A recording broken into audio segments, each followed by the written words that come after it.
தமிழகத்தின் நிழல் உலக தாதா என்று போலீசாரால் அழைக்கப்படும் சம்போ செந்தில் ஆம்ஸ்ட்ராங் கொலை பின்னணியிலிருந்து செயல்பட்டது குறித்து விவரிக்கிறது இந்த செய்தி தொகுப்பு.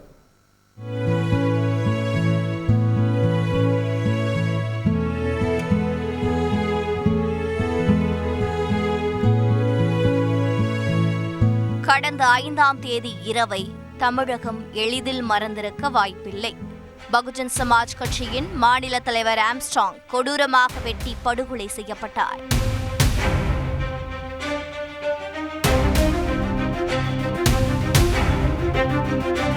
இந்த கொலையில் 15 பேர் கைது செய்யப்பட்ட நிலையில் இதன் பின்னணியில் தமிழக போலீசாருக்கு தண்ணி காட்டும் பிரபல ரவுடியின் பெயர் அடிபட வியர்த்து கொட்டியிருக்கிறது போலீசாருக்கு. அந்த பெயர் சம்பவம் என்ற சம்போ செந்தில். ஆம்ஸ்ட்ராங் கொலை வழக்கில் கைது செய்யப்பட்ட முன்னாள் தமாக நிர்வாகி ஹரிஹரன் தான் போலீஸ் விசாரணையில் சம்போ செந்திலின் பெயரை கூறியிருக்கிறார்.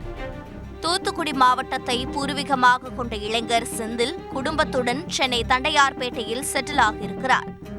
வழக்கறிஞர் படிப்பை முடித்த அவர் பிரபல தொலைபேசி நிறுவனத்தில் சிம் கார்டுகள் விற்பனை செய்யும் கடையை நடத்தி வந்திருக்கிறார். இதன் பின்னர் ஏரியா ரவுடி கல்வெட்டு ரவி நடத்தி வந்த கம்பெனியில் வேலை பார்த்திருக்கிறார். கல்வெட்டு ரவிக்காக அவர் எடுத்த ஆயுதம்தான் அவரை நிழல் உலக தாதாவானதற்கு முதல் படி என்கின்றனர் போலீசார்.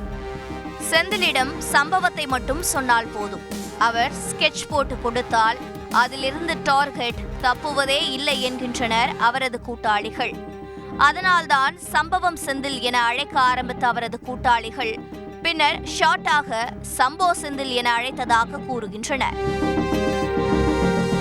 சம்போ செந்திலின் வலதுகரமாக செயல்பட்டு வந்த எலி யுவராஜ் மற்றும் ஈசா என்ற ஈஸ்வரன் ஆகிய இருவரும் கொலை வழக்கில் சேலம் சிறையில் அடைக்கப்பட்டனர்.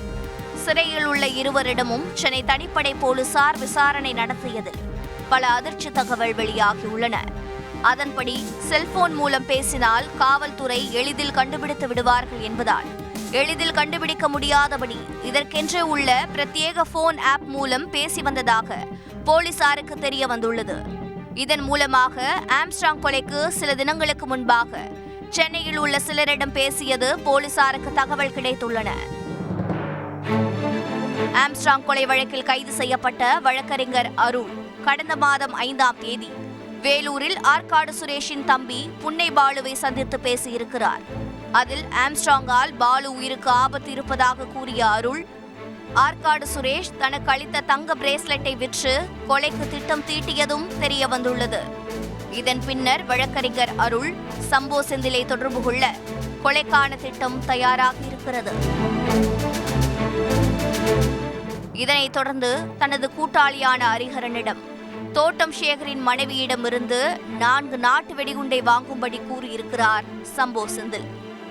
இதனைத் தொடர்ந்து வாங்கிய நாட்டு வெடிகுண்டை கும்மிடிப்பூண்டியில் ஒரு மறைவான இடத்தில் வெடிக்க வைத்து ட்ரையல் பார்த்து இருக்கிறார் ஹரிஹரன்.